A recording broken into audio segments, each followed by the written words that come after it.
At the beginning of last year, I found myself in quite the predicament. I had just started working as a personal trainer on the floor at my local gym, also working an evening hospitality shift at a high-end steakhouse. I was having to work out 6 times a week and eat 4,000 calories. Now, I've had busy periods in my life before, but that was usually with study or school, and they'd run off a timetable most of the time that kept me pretty organized.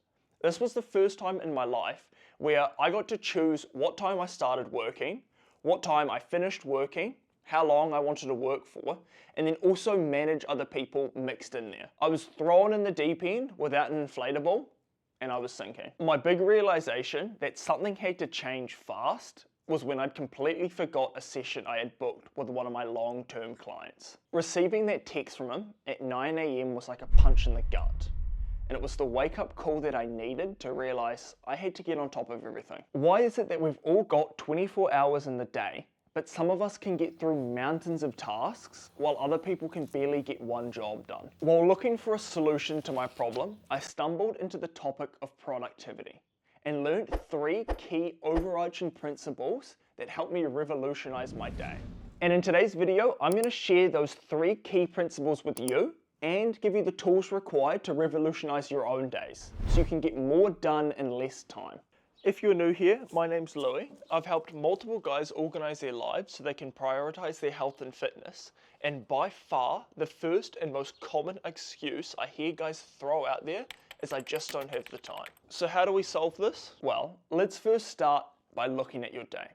24 hours. Also known as 1,440 minutes. Now we need to accommodate for sleep, which is 480 minutes, plus tax, which is getting in and out of bed.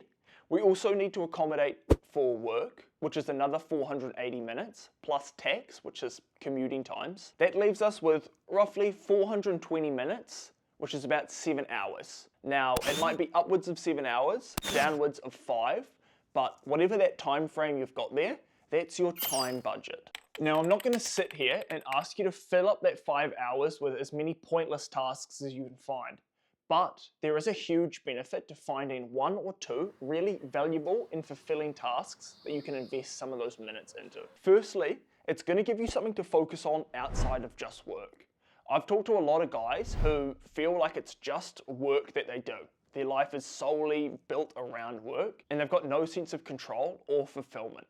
By taking some time and working on stuff that you've chosen to do, it's going to give you a little bit of that control back, and it's also going to help build up some confidence in your life because you're taking some time today and investing it for a better tomorrow. And just by default, that means you're investing in tomorrow being just that fraction better, which is going to make you happier and more confident. The moment I started to look at my time as an asset that I needed to budget for, I became far more conscious of where I was actually spending my minutes. And trying to find time without knowing where you're first spending it is like going to the grocery shop without a list. You end up with a whole lot of snacks and no dinner. If you had only $200 to spend and groceries was $120, would you go out and buy $150 shoes? Probably not. For me, some of the habits that I was investing into just didn't give me the returns that I needed. And if spending just 30 minutes a day guaranteed that I felt better about myself, had more confidence, and enjoyed life more, I mean, that was an investment worth doing. And that just meant something else needed to be sacrificed.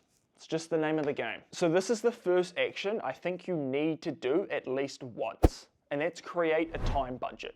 You'd create a budget for your money, so it just makes sense that you'd also create some sort of structure around your time.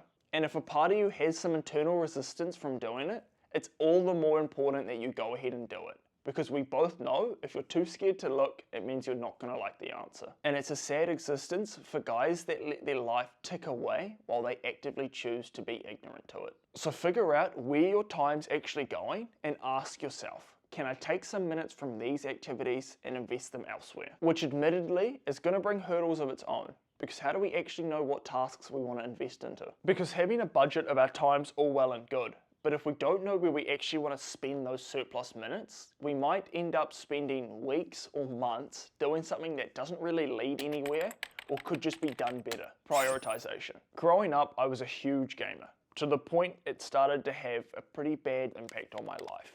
It would tax my sleep, my health, it would tax my social life. On the worst days, I could spend upwards of 13 hours a day playing a game. Now, I'm not saying all games are bad, but if we look at it at a time to value investment, I needed to strike a balance.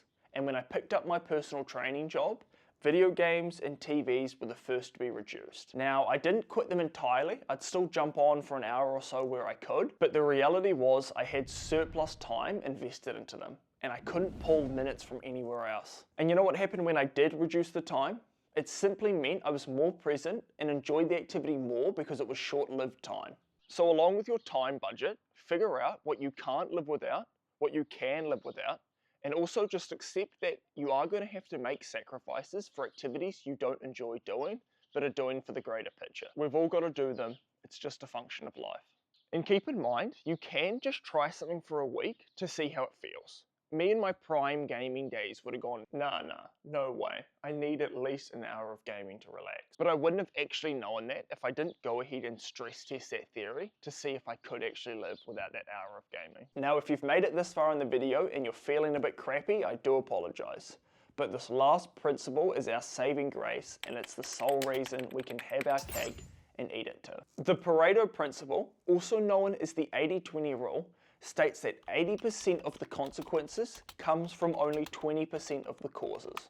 So think of it like this. 20% of the total population own 80% of the global money, 20% of the McDonald's menu makes up 80% of the sales, and another really cool one is 80% of your time driving is spent on only 20% of the roads. Think of the route you take to and from work or to the supermarket. Think of those same roads you drive and all the ones you ignore. That's the 80-20 principle in action. So what this essentially means is you don't have to commit your entire life to an activity to see majority of the best results. Let's take fitness for example. If you stand outside the fitness sphere and you look in, you'll see people doing 6 workouts a week. You'll see people tracking every single gram of their food, ordering unseasoned chicken breasts at the restaurant, and you'll think to yourself, that's asking way too much of me that I just can't give. I'm not even going to bother. But in truth, you can get 80% of the results fitness give from only 20% of the actions. Let's take Dylan for example. He got to a point with his weight where he was struggling to sleep and he was struggling to walk up his own stairs at home without feeling pain. All he did was do a 20-minute bike ride 4 times a week and not eat any of the junk food that was brought into work, and he lost 10 kgs in 6 weeks. It wasn't a huge meal plan or daunting exercise routine that did it.